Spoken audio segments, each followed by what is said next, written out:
live here, and I am so excited because I have my dear friend Ronnie Gale Dreyer here, and we're going to be talking about something really exciting because Ronnie, I got to say, she is so knowledgeable. She was one of the teachers back in the day when I first started going to these conferences, and I was always admiring her because she was so intelligent. She had, I mean, the way she did astrology, I really love the way she does astrology. It's really a lot like the way I do astrology. We always comment that we do astrology very similar. And, you know, she started with Western astrology back in the day because we didn't even know that there was such a thing as Vedic astrology back. And Ronnie and I started like when we calculated charts all by hand, you know, in the 70s and all of that.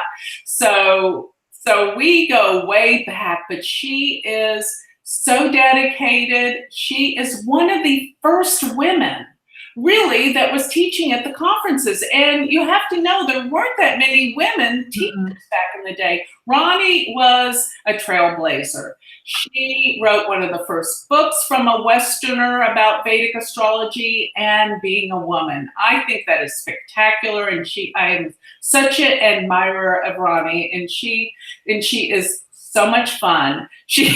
I knew that'd make you laugh, but we have so much fun together. She is a trip. She is so much fun, and mainly she's fun because you can really pick her brain. She knows so much.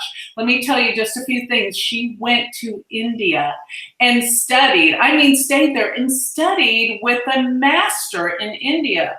Unheard of. I think it was in the 70s. And on top of that, now she's got a master's in Sanskrit. So I want to open the floor up and give a warm welcome to Ronnie. But before I do, let me say that she is a speaker at the conference here, futureofastrology.com, and that's why I'm conducting these interviews so that she can tell you a little bit about herself, her story, and also talk about the conference and her talk, because she's going to be giving this information that, you know, you really, it's one of a kind information when it comes from Ronnie. She's a fabulous, incredible teacher.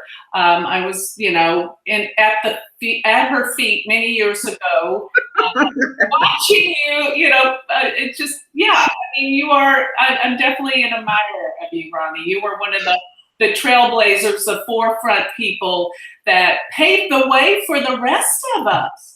So for those of you that don't know about the conference, it's October 5th through the 7th. So it's coming up here really soon. If you want to come on, you know, now's the time. And the prices of the hotel are about to increase after this weekend. So if you're thinking about coming, you know, don't think anymore because the price is going to go up.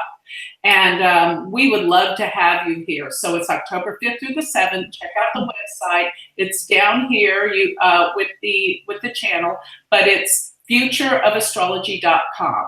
Now with that, I want Ronnie to come on board here. And Ronnie, tell us all about how you got started in this. What, you know, give us all this juicy information. Go ahead. Okay. Can you see me? I can See me on the YouTube? I can hear you perfect. Okay, so because I don't know how I'm doing this with YouTube. You can see me and everything like that. Okay, great. Yeah, whenever I talk, it switches back and forth. Okay, because I'm not used to doing this. Anyway, I have to tell you all that I have the same wonderful, wonderful feelings about Joni. So Joni, as you all know, that's why you're here, because she's a great teacher. And we've learned from each other. And one of the things we noticed when we first met, of course, is that our sun signs are exactly 180 degrees from each other. And, you know, as a lot of you know, going from Western to Eastern, in Western, we call that like an opposition. But Joni and I immediately clicked when we met at this conference in Sedona. We went to all the Vedic conferences in Sedona, you know, and we were always the ones that were, you know, going out and having dinner out and meeting in the bar after instead of drinking tea and going to sleep early. So I have to confess that. But in Vedic astrology, what's great is that when you have, you know, what we call in the West an opposition, is really considered to be a full aspect, you know, or drishti. So in fact, Joni and I don't have an opposition of our suns. We actually have a full aspect, you know, or drishti, meaning we're looking at each other and learning from each other, because, you know, that's really the whole idea with the meaning of the word drishti is, you know, to see, to learn, to know, to take in the knowledge. So I always like that we have that in common. So it also means that, you know, why we both got into eclipses, which we both talk about a lot, because in fact, if we have an eclipse, it means, you know, anywhere, let's say around our birthdays, it means it's hitting my sun and it's also hitting Joni's sun. So we both also know that when we have aspects that are going around our sun signs, you know, we know that they're kind of in sync with each other's charts. So that's the first thing. One of the reasons I love Vedic astrology is also that is not considered the opposition. You know, it's considered to be the full aspect, you know, between our charts. So that was why we clicked. So, and I think just to start with this conference is it's going to be a really fun conference, but also a good conference to learn from each other, because it's going to be all plenaries and it's going to be everybody really taking the time to be able to talk to one another and meet each other and pick each other's brains, you know, and things like that.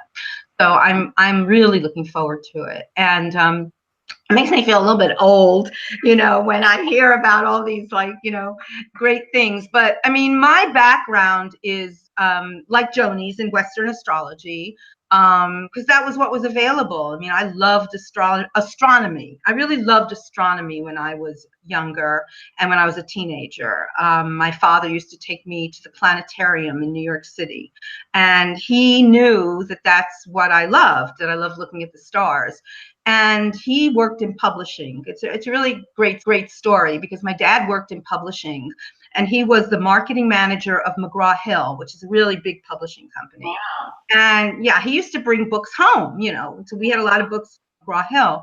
And one day he brought home this beautiful big coffee table book of astrology called The Complete Astrologer by Derek and Julia Parker.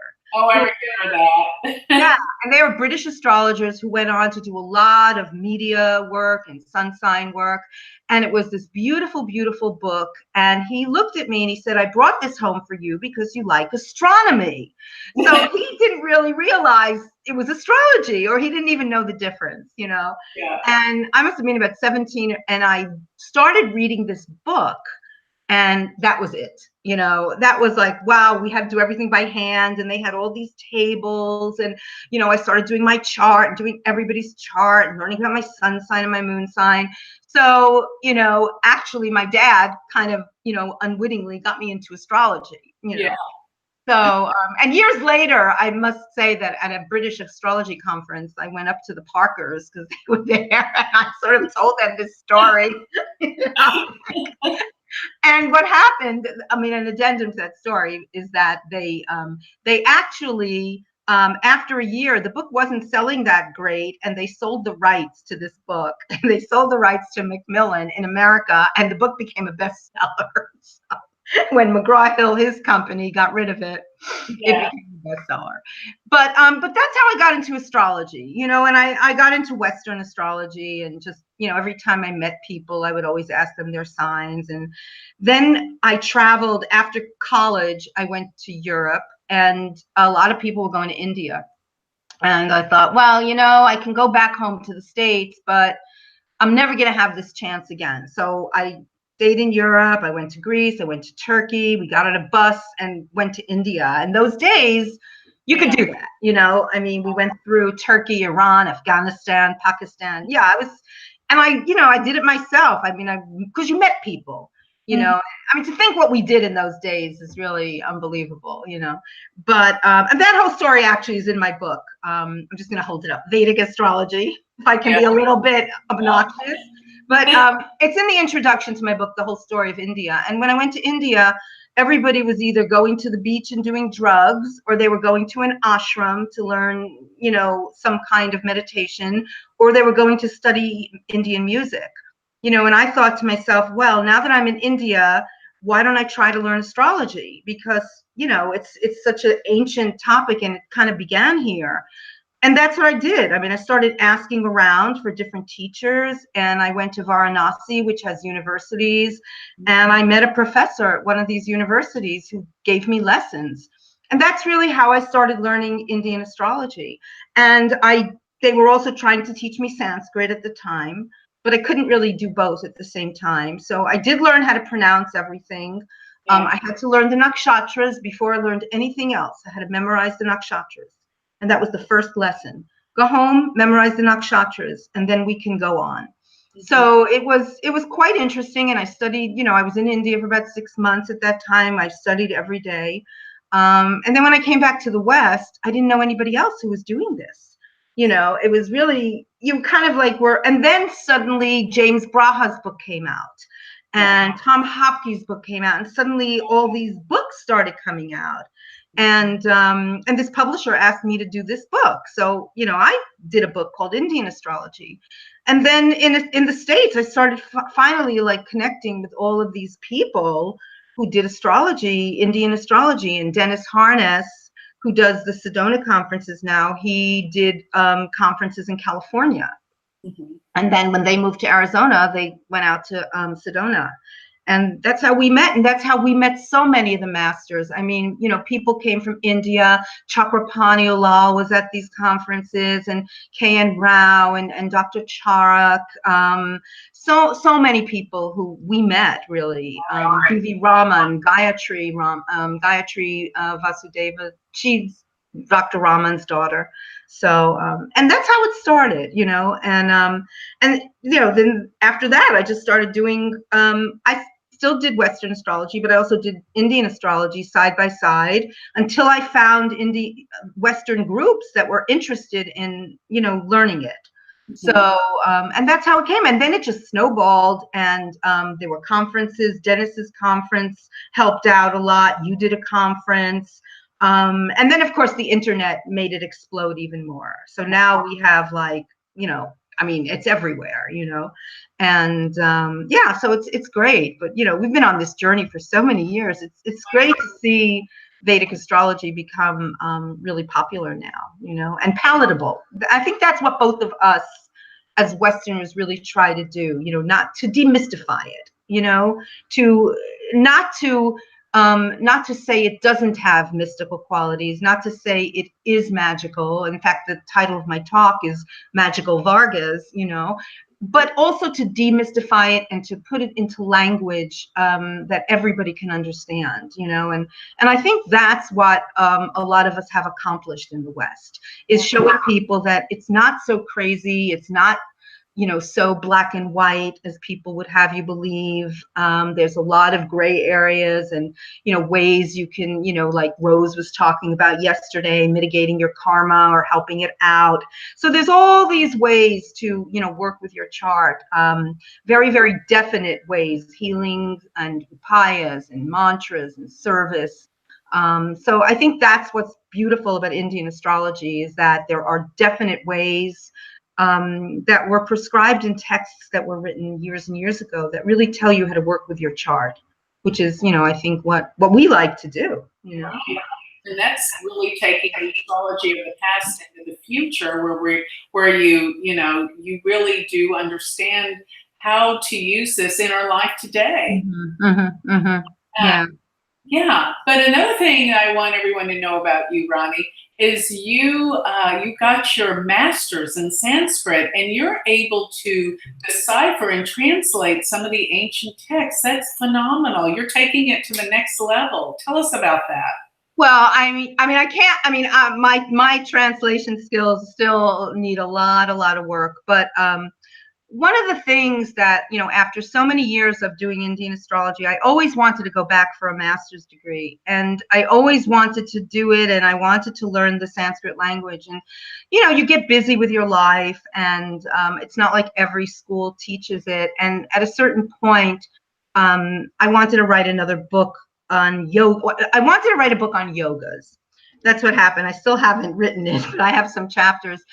And I started to do the research, and I started looking into a lot of the scriptures, because so much, the nice thing about Indian astrology is that it really does still come from the ancient scriptures. I mean, there hasn't been a time in the history of India that astrology stopped, or people put it down or forbid it, not like, in the Western tradition. So you really have an unbroken tradition.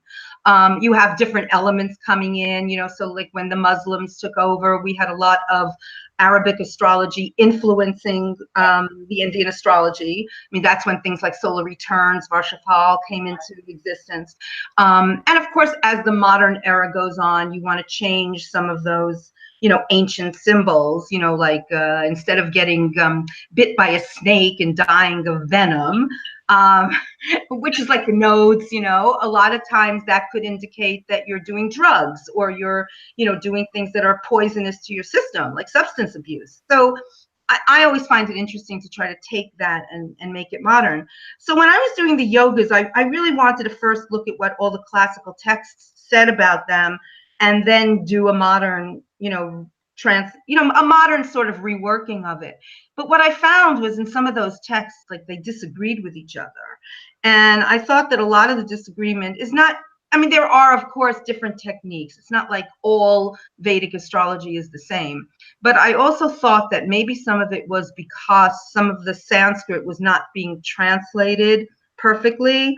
So I really thought, you know what, now I want to go back and really learn how to pronounce things, what things mean.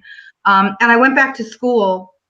First, I had to take like one class a semester just to catch up, because when you do a master's, you have to start with the third year. So for 2 years, I took one, each year. And then I actually got into the full-time master's program at Columbia. And it was one of the best things I ever did. And I never worked so hard in my life. I mean, oh my God, it's so hard. Oh, congratulations for achieving that and completing. But yeah, so it really has helped me in a lot of ways, going back to the texts. I mean, still, I have to look up a lot of stuff when I do the translations. I still have to go back to the dictionaries. So I mean, it's not perfect by any means, but it's definitely changed the way I look at some things. Well, I want you to finish that book on the yogas, because let I me know this. Your class on the yogas, I swear it must have been 20 years ago, maybe 15, was one of the best on the yoga. So you've got to do that book. Promise me. I love yogas. I think they are like the most, like the hidden gem. They're not hidden, but some of them are. There's so many of them, but I think to me that's a lot of times the key to your chart. You can look at your chart and you say, I don't get it. I'm a certain way. My moon isn't showing me that. My lagna is not showing me that. This is not showing me. But when you then interpret the yogas, then you see why you are a certain way. So I think those are great. Well, tell us a little bit about the class that you're going to be teaching with the divisional charts, because, I really feel like that's something that's my weakest area. So I'm so glad that you're going to be speaking on this, so I can learn from you, as I always love to do, but to learn more about the way that you do this, and just give us a little teaser on what this class is going to help us learn. So this class is, it's 2 hours, so it's obviously not going to be about all the Varga charts. So what we did was we chose 2. So the 2 charts that we're going to look at, one is what I used to call the Drekkana, and now I call the Drekkana or Drekkana, which is more the way. By the way, she corrected me. I already said it wrong earlier. I still say it wrong. Trust me. I still have to get it in my head.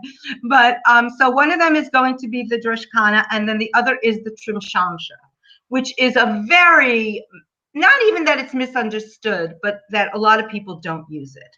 And the Drekkana chart is used a lot, but I feel that it's also not used to its fullest. It is the chart that is like the Western Deccanate.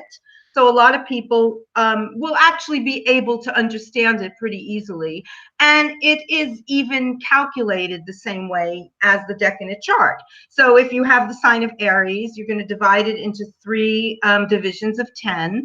And the first 10 degrees is the Drekkana of Aries. The second one is going to be the next fire element. So the second decannate or Drekkana is Leo, and the third is Sagittarius. So it's really the same as in the West, except that you're doing it with the sidereal, zodiac. And the charts are the division that they are calculated from. So the Drekkana is done by dividing the Rashi chart into 3s. So they say that it rules brothers and sisters and siblings. But there's a lot of other things that Drekkanas rule, like it rules health. You can get a lot of very strong things about your health. And that's because we have what's called, let's say, Sarpa Drekkanas, which are certain divisions of the water signs that weaken your chart if you weaken a planet if it's found, let's say, in a Sarpa Drekkana. Also, what it will do is strengthen your birth chart. If, let's say, you take the Lagna of your birth chart and it's very well aspected or well situated in the Drekkana chart. So the Drekkana, other than the Navamsa and the Rashi chart, in a lot of the scriptures say that those 3, that you really look at the Rashi, the Drekkana, and the Navamsa to sort of get a much better idea of the planetary strengths. And then we also have what's called the 22nd Drekkana and the 64th Navamsa, which are degrees, which are signs that will also tell you if certain planetary periods are stronger or weaker. And then we have descriptions of each Drekkana. So you can divide the whole zodiac into 36 Drekkanas. So that's 3 times 12. But I think the interesting thing is that you're right. There's not that much written about these in the classics. They tell you all about they tell you all about how to calculate them, but they don't really tell you as much. So I really thought that it would be nice with a 2-hour lecture to do like the first hour on the Drekkana chart, and then the second hour on the Trimshamsha. And the Trimshamsha is a chart I love.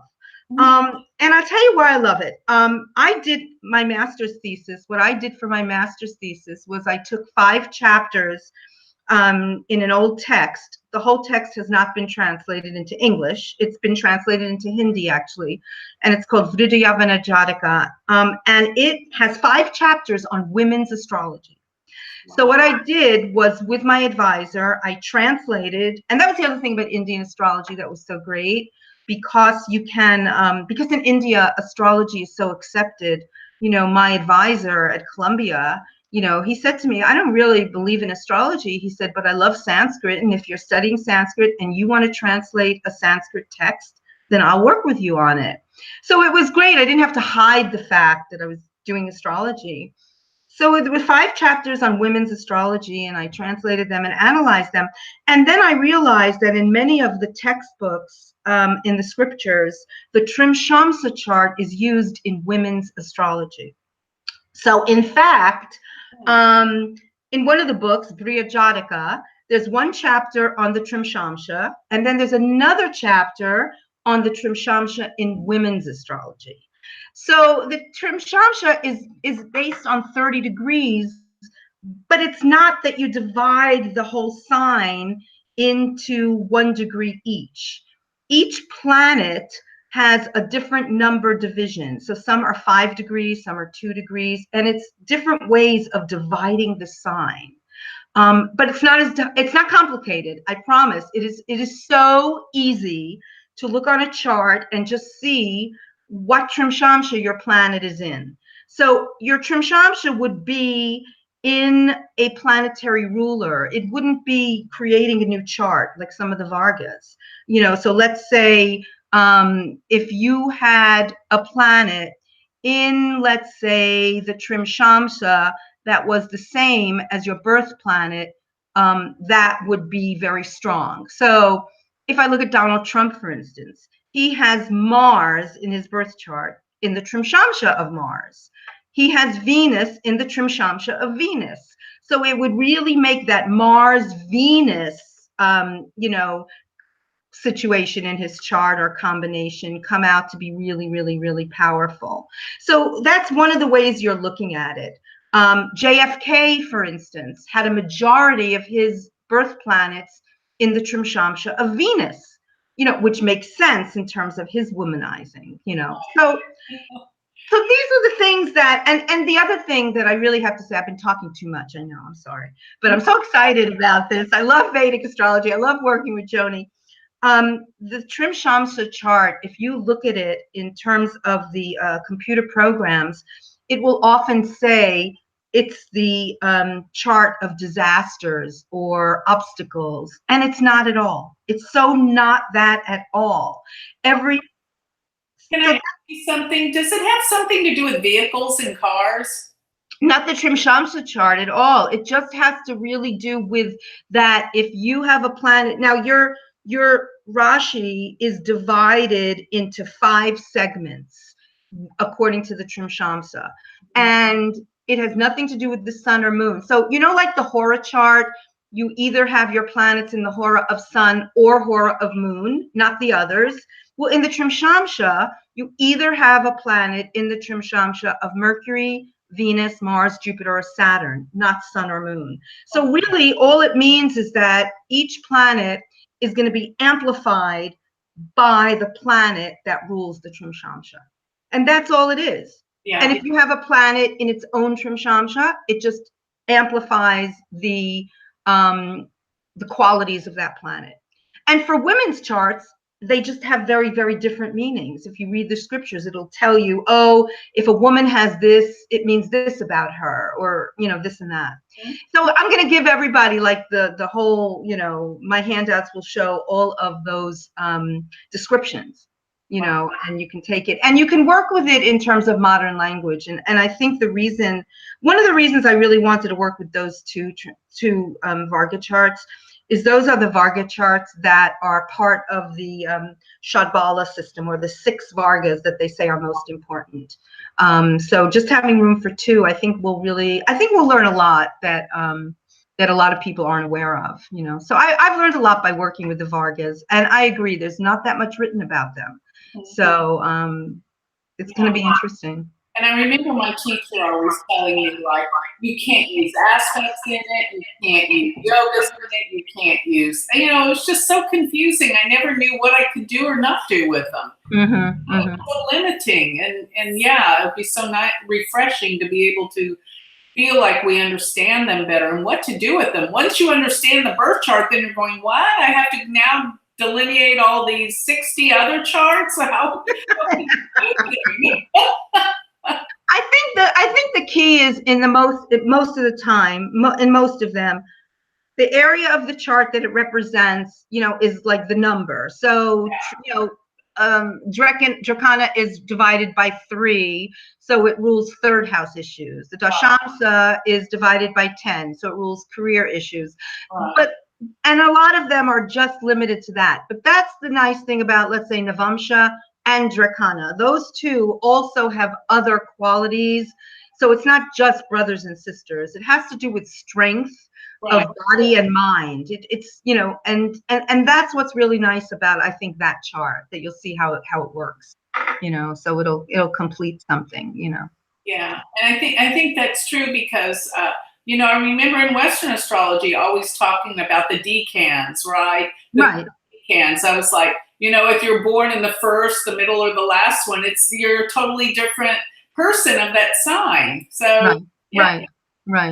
They're done the same way. I mean, so already everybody is kind of pretty much aware of how they're. I mean, if you've studied Western astrology, it's pretty easy, like I said, to figure out how they're calculated, because they're calculated the same as the decanates. So yeah. Well, I thought that we'd spend a little bit of time here, Ronnie, and look at some of the questions that people are asking. So you guys, I know everybody's been saying hello. Ask some questions. I mean, here you have Ronnie Gale Dreyer. She's got so much information. You know, you can ask her some questions about some of these divisional charts. Mm. Can you read any of them, Ronnie? I can see them. Most people are just like giving comments. I'm not seeing any questions. That's okay. Let's see. Okay, so let me see. Yeah. One is, okay, Magical Vargas, Drekkana, and Trimshamsha. In a nutshell, how are they magical? Oh, okay. How are they magical?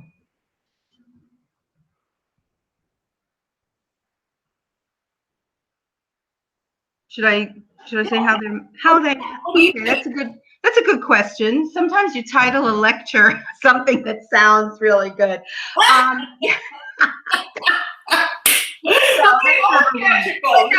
The reason I say I mean, I don't look at, when I say magic, I'm not looking at it as sort of like alchemical or anything like that. But in a way I am, you know, because I think that, you know, when you talk about alchemy or magic, you know, a lot of it has to do with sort of, you know, chemical reactions and just combining things. Yes. So I think that for me, you know, when I use the word magical, to me, it sort of implies that there's something very, very alchemical about these that you combine with the birth chart. And when you combine them with the birth chart, you're coming up with something a little bit different. So you're coming up with like a hybrid or some kind of new, you know, new answer or new aspect of yourself that you hadn't necessarily, you know, thought about or realized. So I think it just gives another element. So I could have entitled it anything really. And the reason I also call it magical is because it just gives me that feeling, you know. When I talk about the Vargas, you know, it's like, you know, something magical or mystical or wonderful. So I'm using magical in that sense, you know what I mean, rather than like abracadabra or something like that. Right. You know, in that aspect of it.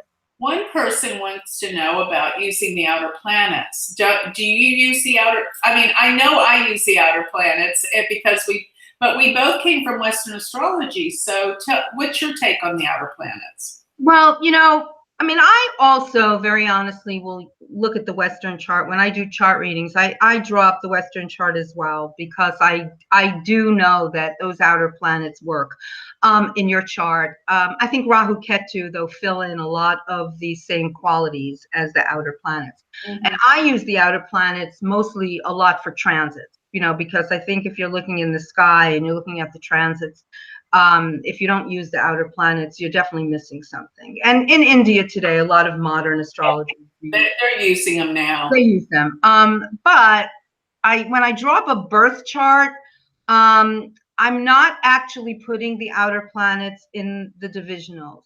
I'm not telling people they can't or shouldn't. I'm just saying that that's what I do. I mean, I just find that if I do that, it starts kind of getting in the way of the actual Vedic chart and the description of it. And also there are no dashas at all related to the outer planets. Exactly. So then they're missing that element. Right. But, you know, I tell people they should do their own experimentation. I would never say to somebody, don't do this or don't do that. I'm not that kind of dogmatic astrologer. But if I'm doing the lecture, for instance, I'm not going to show you charts with the Uranus, Neptune, Pluto. I'll just say that much. Yeah. Okay. Here's a good question. Good Vibe said, what is the importance of the D9? Do the transits affect the D9 or the divisional charts in general? Great question. That's good. I don't know what you do, Joni, because you know, it's a good question, because it's not something that I don't know 100% always the answer. So the D9 is the Navamsa, and the Navamsa chart has kind of like the Drekkana in a lot of ways, has two meanings.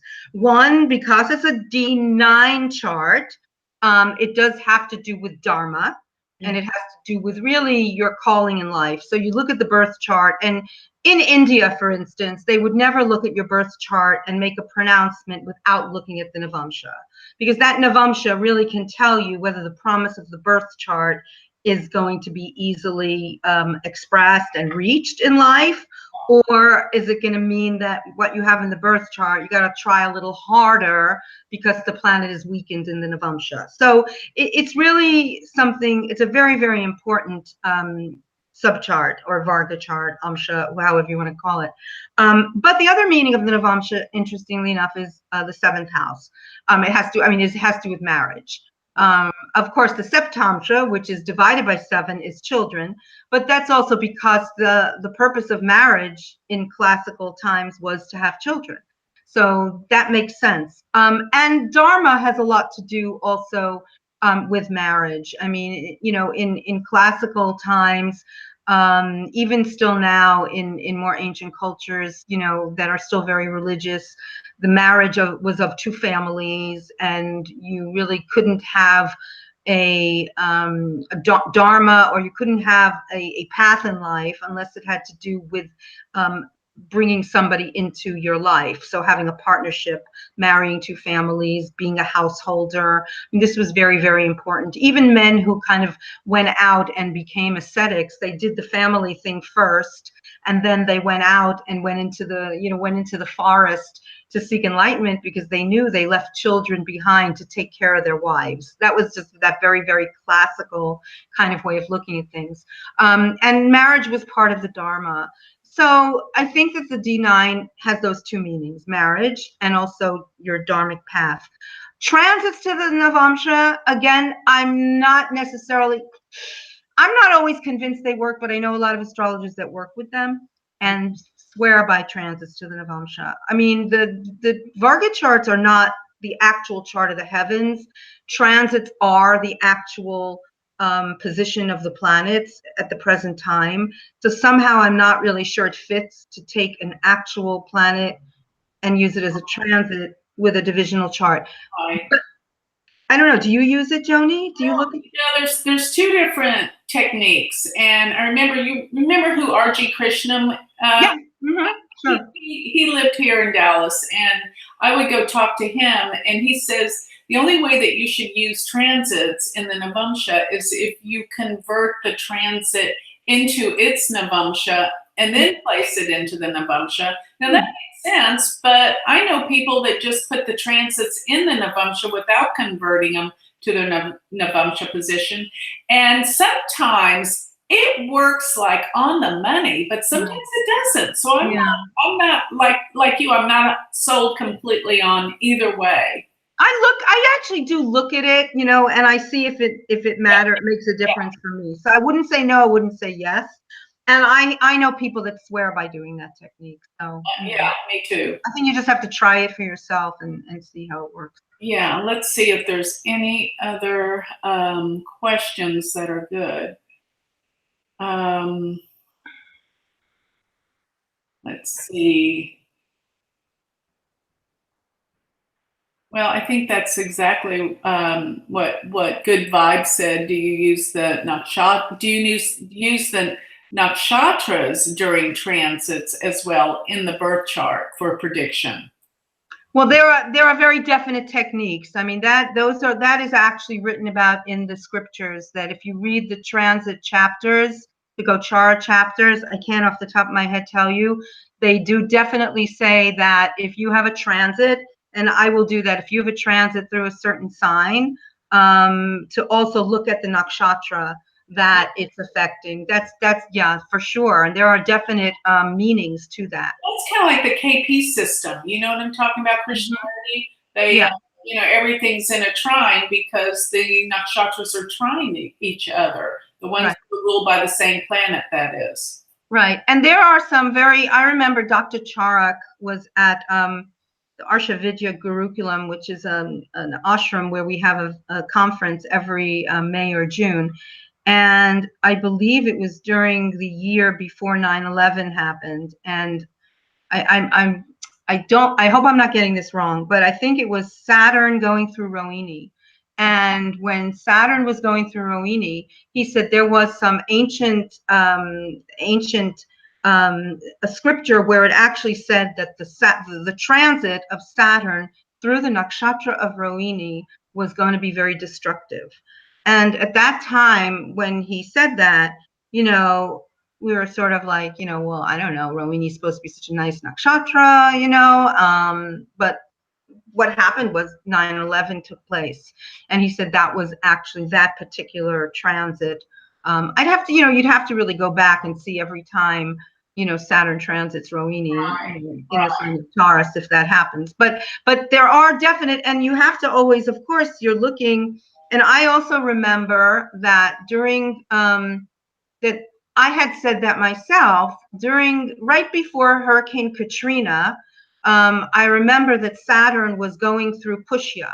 It was going through the sign of Cancer, and I remember I said something like, and you know, sometimes because Saturn or a planet retrogrades, it will stay in a certain area of a sign for a long time. So it could stay in one nakshatra for a while. And I remember I said to my class, I said, I'm not liking this transit because Pushya is ruled by Saturn. So because, and it's in Cancer, which is Saturn's enemy. The moon is Saturn's enemy. So I said, I didn't really like that transit.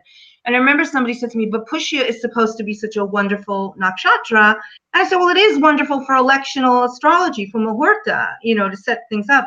I said, but I just didn't like it. And then when Katrina happened, I was like, oh, yeah, I mean, I thought that a lot of that had to do with Saturn's transit through a nakshatra ruled by Saturn, you know, so you have to look at those kind of things as well. I mean, even now you could look at, you know, some of those transits and see. Well, let's take one more question, and I think this one's a good one. Someone asked, do you look at transits from the moon or the ascendant more? You know, in India, they say we should look at transits from the moon. What are your thoughts on that? I do both. Yeah. I do both. When I look at transits here, as what I do it three ways. I look at it from the Lagna, I look at it from the moon, and I look at it from the Dasha Lord. So yeah, that was something that I learned in India from my teacher. He said, whenever you have a Dasha, set your chart up, which I talk about in my book. I call it the Dasha as Lagna chart. And I will always then look and see for that particular Dasha, how it appears for the Dasha Lord to be the Lagna of the chart. Right. And then I look at the transit. So then I'm looking at it three different ways. But yeah, in the classical text, they tell you to look at it from the moon. But you can really substitute moon and Lagna, I think, interchangeably. I mean, any yoga that they say from Lagna, you also look at from the moon. And I think when you do it that way, it's good because it will, it could strengthen what you're seeing because it can work. You can see from different aspects, you know, if it has similar influences. But yeah, so I do Lagna and moon, and I add Dasha Lord. So yeah. And to go back to the one question about using the transits and the dashas, I generally use the Dasha Lord and the Sub Lord, and I always look at them in the divisional charts. Is that what you do as well? Definitely. Yeah, definitely. Because if you're going to look at what a Dasha brings, let's say you want to look at marriage, you know, you can look at the Dasha Lord and what house it rules in the Navamsa or in the Drekkana. Those are definitely the kind of things I look at for sure. Definitely. Well, wonderful. Well, good. Well, I am so glad we had this talk today. This has been a blast. Ronnie, we should do this more because you have such a wealth of knowledge. It would be really fun just to do this at, you know, just. Yeah, and you can talk more. I talked a little too much. No, yeah, definitely. You ask me and you know I'll just keep going. No, I want to hear what you have to say. And everything you said was fascinating. And I know everyone else felt that way too. So we're going to close. Ronnie, I'll let you get back to whatever you were doing. Thank you for taking your time out in the day. I know your time's precious.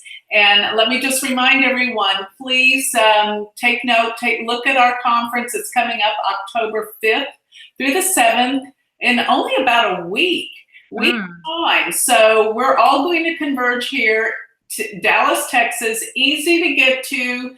inexpensive plane rides. The hotel, we've got a cut rate price going at the hotel right now. It's about to go up after the end of this weekend. So it's time for you guys that are on the fence to make a decision, because time is of essence here.